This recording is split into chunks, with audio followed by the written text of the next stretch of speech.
All right, this one's going to be a little bit more off the cuff. It's not as planned out as my regular videos. And I want to respond to quite a few questions about what my training looks like at the moment. So you guys have been amazing with the comments and feedbacks, and really thank you so much. Love getting questions, and I try and help out as much as I can. So I thought this would make it for a good video. Discuss a bit about my current training focus, and also just talk a bit about what the intention is behind the routine. I want to just start off by talking about the goal of training. Okay, what is the goal of training? And I don't mean the outcome. The outcome is, of course, build big muscles for aesthetic reasons, for health, all that sort of stuff, right? But the goal of training should be, in my opinion, and that is an opinion backed by 25 years of experiential practice in the field, not just myself, but also clients. My opinion is that the goal of training should be to increase the amount of weight that you use. So progressive overload, progressive poundages in good form, good, repeatable, standardized form for medium to high reps. And this is something I've harped on about a lot over the course of the last few months, because it's a point which I've realized you can't repeat enough. It's super important. And I think a lot of people neglect to have that as the central tenet of their training routines when they're putting them together. So today's topic is about routines. Yeah. So the goal of the routine could be to facilitate progressive poundages in good form for medium to high reps. That is the goal. And anything which doesn't directly or indirectly help that goal, I would suggest is superfluous to your training needs. Now, you might have it in for a bit of fun. Sure, that's out of the realms of the video. I'm not here to teach you how to have fun. Okay. I'm here to teach you a bit about hypertrophy. So, yeah, fun stuff, cool, whatever. Do as you please. But the goal of training for the desired outcome of getting more muscle, more strength, all the things that we desire for health, aesthetics, protection, longevity for the future, all that kind of stuff, that has to boil down to the central tenet of progressive poundages in good form for medium to high reps. Anything which doesn't directly or indirectly affect your ability to move weight in that 5 to 20 range, I think you can throw it out. And I think if you did that, if you prune back your program and see how little you need and just work that really hard, I think quite a lot of you would do a lot better. And I say that it's more relevant now than it ever has been. Because I think right now, because of the nature of social media, we have all this explosion of different fads. There's a funny thing about, just a bit of a tangent. The funny thing about fads is when the communities were smaller, like before the internet, you just had forums and message boards. You would often see fads rip through message boards. People would on the fad for a year or so on a particular message board, and then it would die off. Funny thing is now, because the internet is this weird collection where we have all these different fads popping up at the same time because of globalization. It's really strange. Like at any one point, we might have a fad of high volume, but also high intensity at the same time in different fields. It'd be quite interesting. It's potentially more dangerous to get into lifting now because you could fall into so many traps. Anyway, side point. Now, I want to talk a bit about different factors related to training as a whole. Now, building on what I said just now, if you prune back your program and just try and figure out how little you can do with the intensity being super high, get the desired goal, which is progressive poundages in good form, medium to high reps. So when it comes to working hard, we're talking about intensity. Now, for the record, while what I've started to say sounds a bit like I'm a HIIT advocate, I'm not. My background is actually in HIIT and abbreviated training, but I'm far from being a HIIT advocate. I've rallied against the HIIT troops many times. You guys have seen my videos, and some of them have been relatively popular for considering my channel, and they've been anti-HIIT because not because HIIT is a bad thing necessarily, but because I've seen the bad sides of HIIT, and I've rallied against those because I've had to make progress for myself. So I'm not a HIIT advocate, but on the face of it, what I do want to see is I want to see high degrees of effort. So failure for me is not mandatory. Effort is, somebody can fail with poor effort.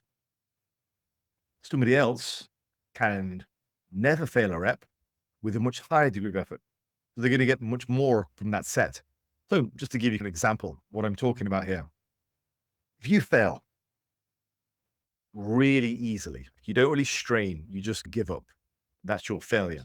Insert clip of Brad Schoenfeld lifting here. If you fail, say a set of 6, you're not going to be working as hard as a guy who doesn't fail just through sheer will, determination, and effort on a set of 6, 8, 10, whatever. So there is failure, which is very subjective. Then there is effort. Now, effort is subjective, but actually you can tell when someone's working hard, and it's not through screaming faces. It's not through screaming, making lots of noise. Some of the reps I've seen, the viral clip of Mike Israetel screaming on the leg curl, which has doing the rounds recently on social media. That is honestly the most pathetic thing I've seen for a long time. Each one of those reps is nowhere near failure. It's not a hard set. He's just screaming in some form of therapy, and lifting is not therapy. Go and get therapy if that's your deal. But anyway, side point.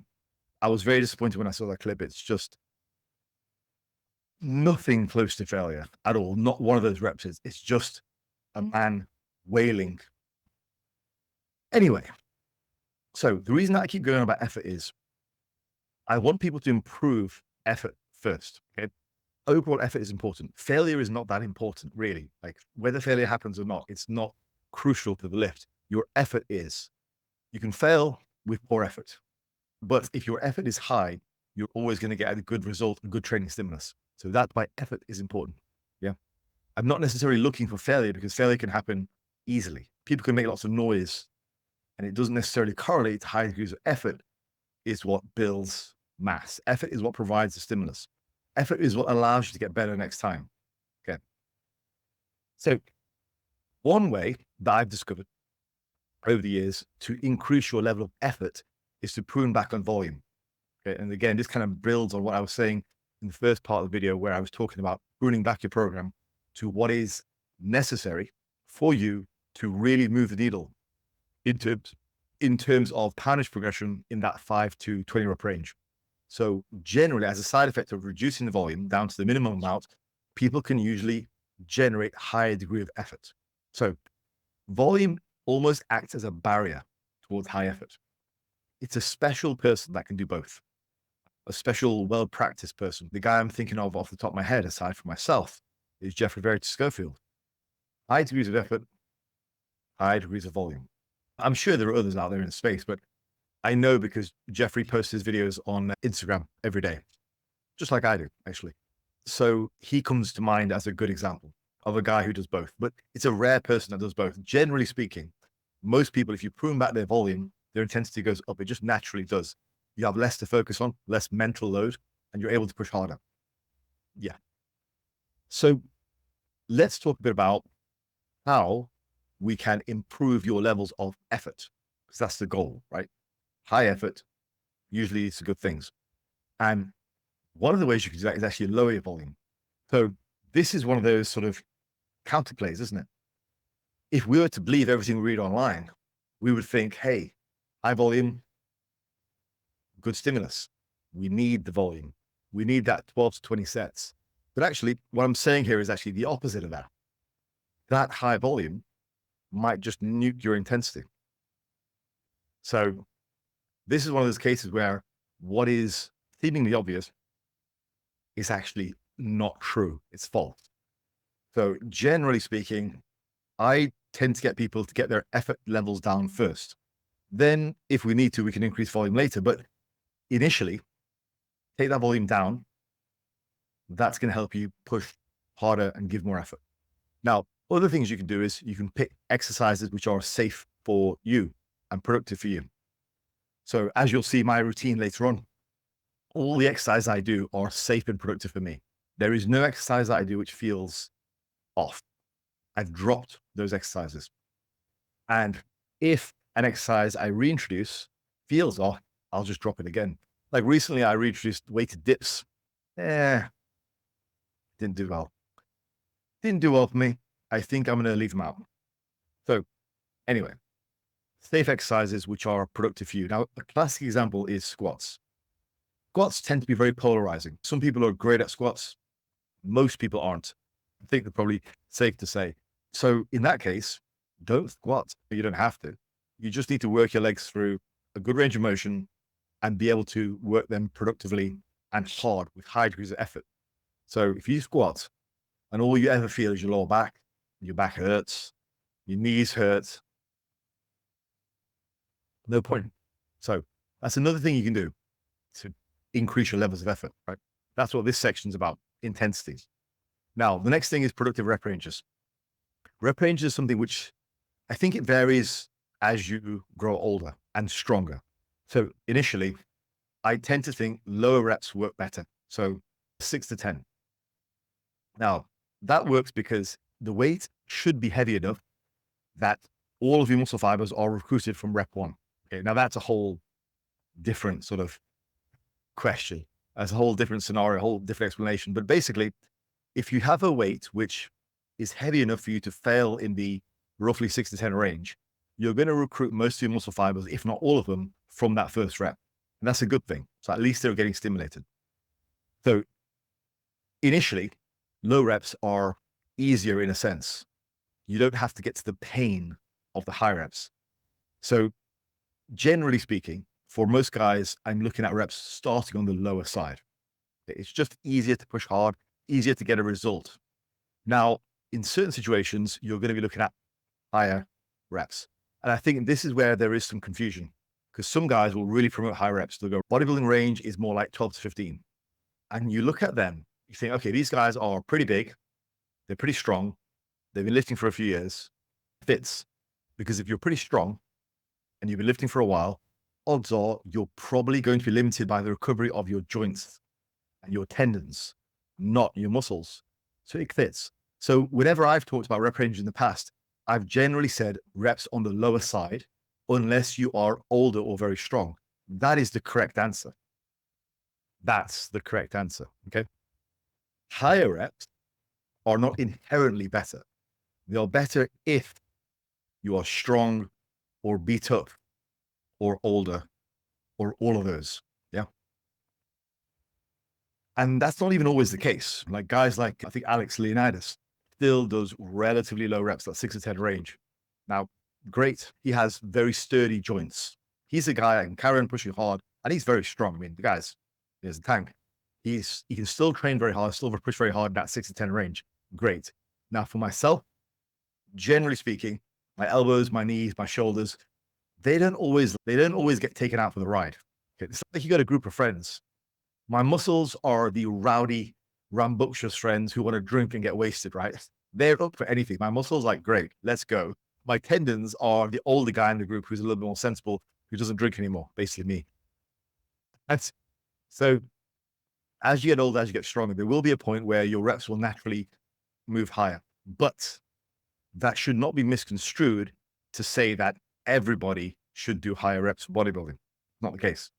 Generally speaking, you're going to find it easier to work in a 6 to 10 range, assuming you are still safe to do so because of muscle recruitment. Now, higher reps, they just are more painful. Assuming you're training hard, they're just more painful. So you not only have the weight to deal with, but you also have the pain of getting to close to failure. So that's why they always say all rep ranges are good, but higher reps need failure because you've got to push those sets hard and you've got to move past the burn. You've got to really fail. So psychologically, they're very demanding. I would say if you can get away with it, use predominantly 6 to 10 range. So there are some exceptions. If you're older, if you're beat up, if you're very strong, also for smaller single joint, simple exercises like curls, tricep extensions, you might have that problem of your joints are letting you down. So you may want to use slightly higher reps. It's not rocket science, right? Again, it's all about that first point. It's all about progressive poundages in good form for medium to high reps. Yeah. That is the conversation around intensity. Now, all of those tips are fine. Okay. So prune your volume back, pick safe exercises, pick rep ranges. Those are all fine. But the bottom line when it comes to intensity is you're the bottom line. You've got to want it. All of these tips, they are useful for allowing you to remove the barriers on effort and the barriers of intensity. But bottom line, end of the day, you've got to want it. Like you've still got to reach down and see if you got a pair. Just not to be too blunt, but these are all techniques you can use, suggestions you can use. You might agree with some, you might not, but the bottom line is, whether you agree or not, that's my experience. The bottom line is you still got to want it. So that's the intensity section taken care of. While we're here, I want to just touch on force reps and intensifiers, like drop sets and all that kind of stuff. I don't do a lot of intensifiers. I do some partials, but nowadays I do very little else. I don't do a lot of my reps, rest pause, all that kind of stuff. I was asked about this recently, and I went through a phase where I was a big fan of these things, and I thought they were a great solution. But actually, I've come to my viewpoint on these has matured. I personally don't like using partials or intensifiers myself. The reason is I know how to push a hard set, so I don't need to. Like if you think about it, intensifiers, the goal with the intensifier is to increase the level of intensity of a set, to increase the number of stimulative reps, those hard reps, right? It's to make it harder. That's the intention. Now, the problem is that all too often, the result is the opposite.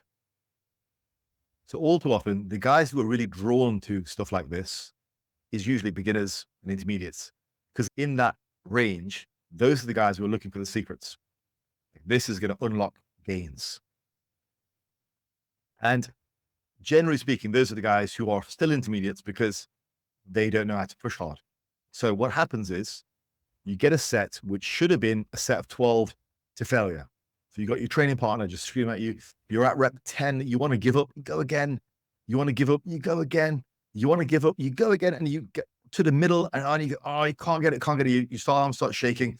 And then you fight it on the way down. That's a genuinely good hard set. Now, if you have the option of using an intensifier, let's say you got the option of using a training partner for force reps. I've seen this happen a lot. As soon as the set gets hard, the trainer starts grimacing. The training partner starts getting a bit twitchy. I'm getting ready to step in. Before you know it, you're doing force reps before the set's even finished. That's bad because it's a get out clause. That's a get out clause. You've used that intensity technique before it needed to be implemented. Now, this is a very nuanced take. Nobody really talks about this. Using intensifiers to make a set easier. Nobody talks about this.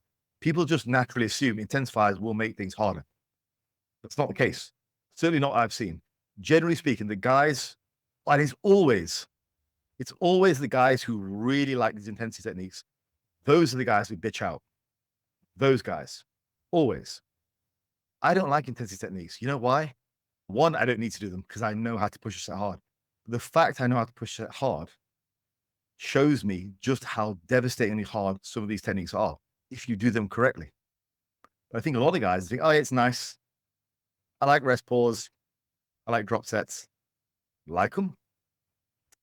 They're productive for me. They're good. So my point with all this is with intensity techniques, generally speaking, most people, if you know how to push a set hard, you don't need to do it. The guys who really seem to like these are usually the ones who use it as a get out clause because they're not there yet. It's always the beginners, the intermediates. Oh, this works. And you know what? It probably does work to a certain extent. That's because lifting weights works. Okay? They're at that place where everything works. But this is the problem. This is my problem with intensifiers is it'll work for a while because anything works when you're a beginner, intermediate, all that kind of stuff.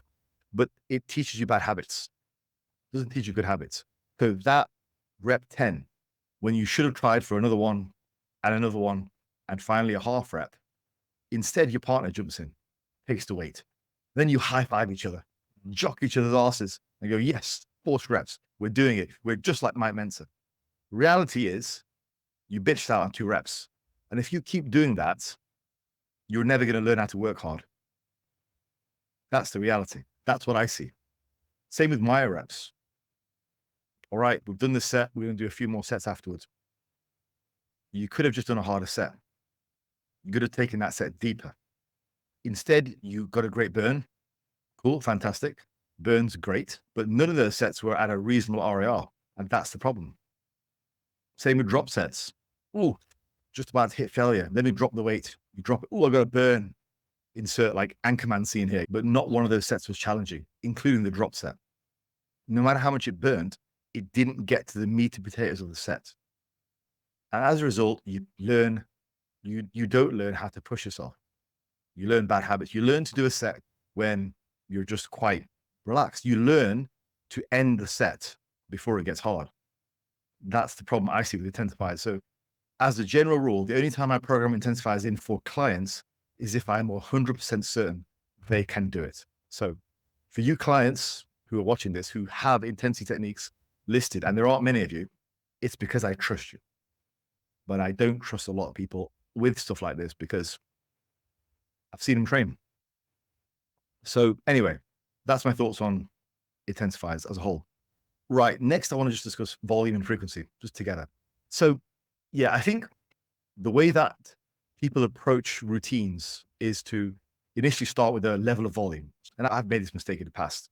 I've got really focused on volume as the main sort of focus of the routine. Get my weekly volume, pass it out across the week. Let's figure this out. Let's do the volume for the body parts. The problem with that is, there's many problems with that. The first problem that I can see is it shifts the focus away from what's important. And what's important is punish progression in good form for medium to high reps. And I would extend that as to say on a handful of key lifts, right? You guys know my whole markers of progression theory, yeah?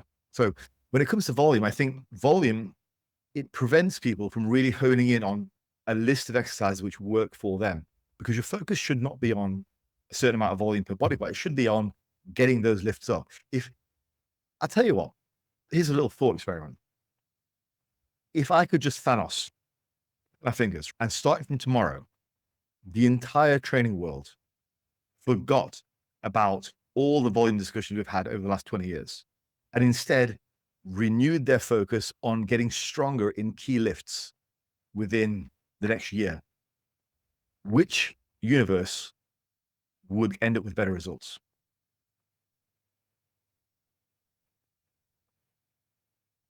Because what's the bottom line? The bottom line is more poundage on the bar with medium to high reps for good form. So if everybody had that focus of the next year of gaining, say, 40 kilos on their squat, 20 on their bench, and whatever on their deadlift, you'd be a lot further along than if your focus was just continuously on just ramming as much volume onto your routine as you can possibly manage, resulting in reduced intensity, joint problems, fatigue, burnout, and a lack of progression. If you were just solely focused on that one metric that mattered over the next year, you would make far better gains. This is the undeniable truth, because that's the only thing that matters. Volume, increasing frequency, should only be done to facilitate more of that, which is weight from the bar for medium to high reps in good form. Volume in and of itself doesn't do anything. The whole idea of you've got to do 12, 20 sets. Or what you've got to do is get those key lifts up. That's where people have gone wrong with their understanding, because you could argue that they're both connected, and they are both connected. You should do a sufficient amount of volume to gain strength. Yes, they are connected. And I agree with that. So if that's going to be your thought process, I agree. But what I'm saying is, in practice, that doesn't happen. In practice, people forget the central tenet of planetary progression for the focus on volume and frequency. The focus is more on that. And as a result, what happens is people lose sight of progression. They pick up aches and niggles. Their intensity goes to crap and they don't get any results. And a year from now, they look exactly the same. 2 years, 3 years, 5 years. And that's when they start to think training doesn't work for me. And that's when you see the memes of these science-based lifters. And you know what? It's not just now. It's not just in 2024. those science-based lifters, we had them in the year 2000 as well. You guys have heard my story of Ron, like semi-famous now, but like Ron, my Ron from year 2000 is the same as your whoever now you see on TikTok and Instagram, the science-based lifters who get no gains. It's the same thing. It's always been that way. Because what they've done is they've perverted the focus. The focus should be on progressive overload, progressive challenges in good form for medium to high reps. Now, yes, again, I agree. To do that, you have to do a certain amount of volume. I agree. So what I'm saying is now and back then, there was an overfocus on these smaller factors, which doesn't actually make a big difference. And they can serve as a distraction if you focus on them too much. So that's my stance on volume. You should be doing enough to serve the central tenet. Same with frequency. Do too much, your intensity goes to crap, joints start to hurt, and you can't progress. Now, with all that kind of preamble said, I'm going to give you my routine. I did want to tell, I'm not hiding my routine. There's nothing to hide. It's a simple routine, but it wouldn't really serve me just to tell you guys what it is because you wouldn't understand the context behind it. Like, I put a lot of thought into what I do because look at me, like I'm freaking yoked. Like I think about these things, I get them right. I have got them right for 25 years.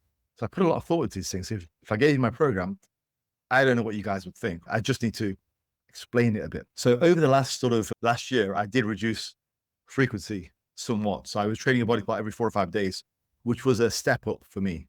I had previously trained body parts twice a week, 3 times a week.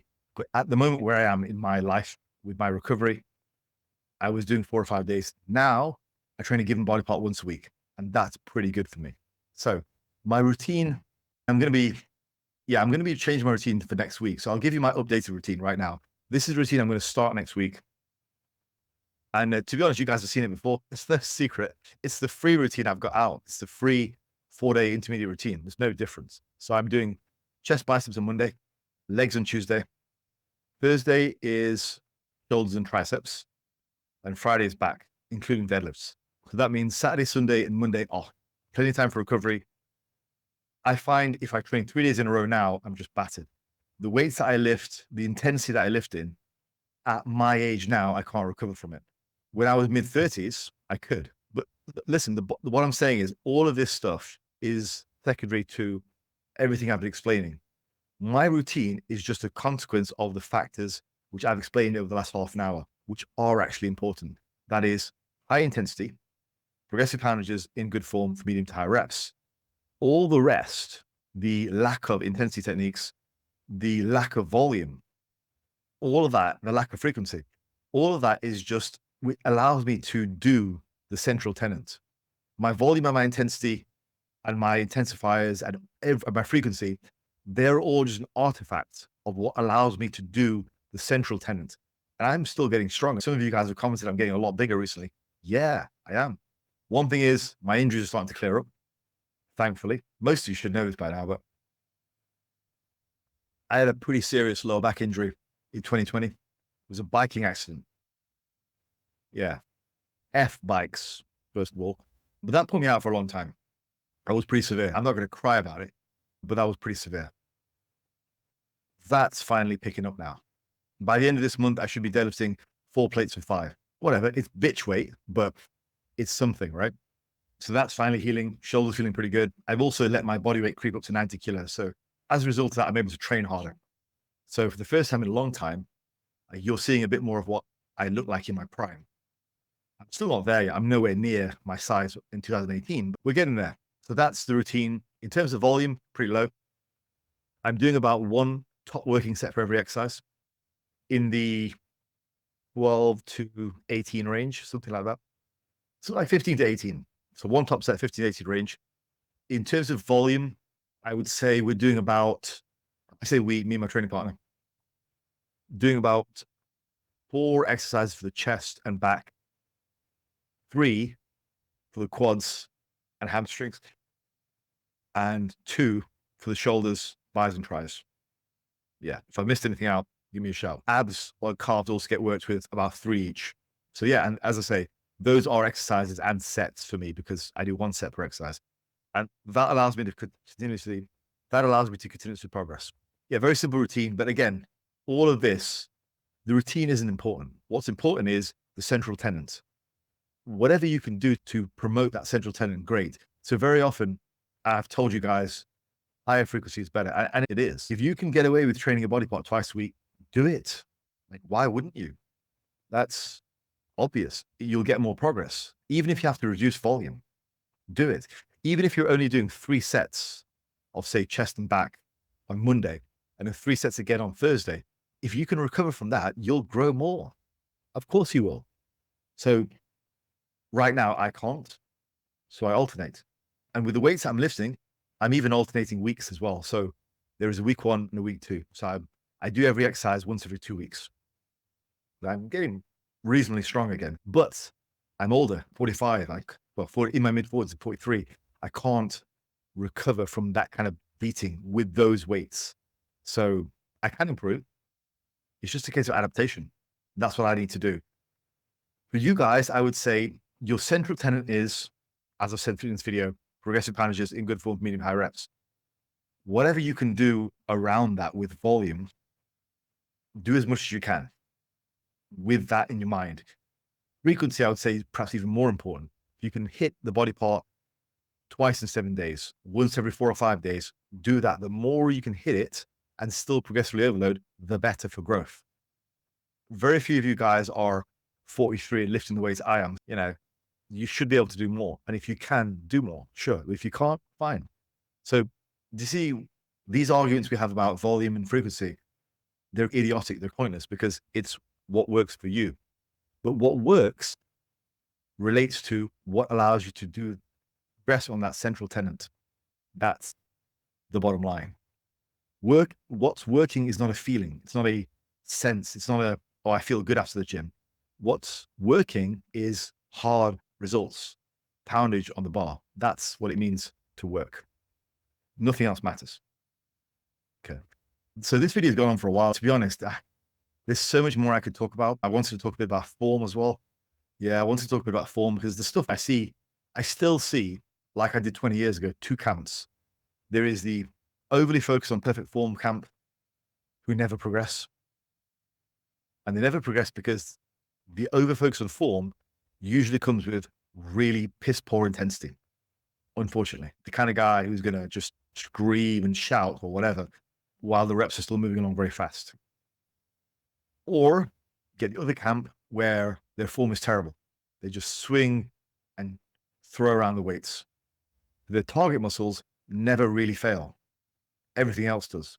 The classic example is just rows. Now, I'm not a stickler for row form, right? I don't mind a bit of swing.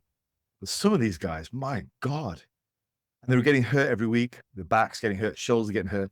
And you think everything else is getting battered apart from your back and your lats.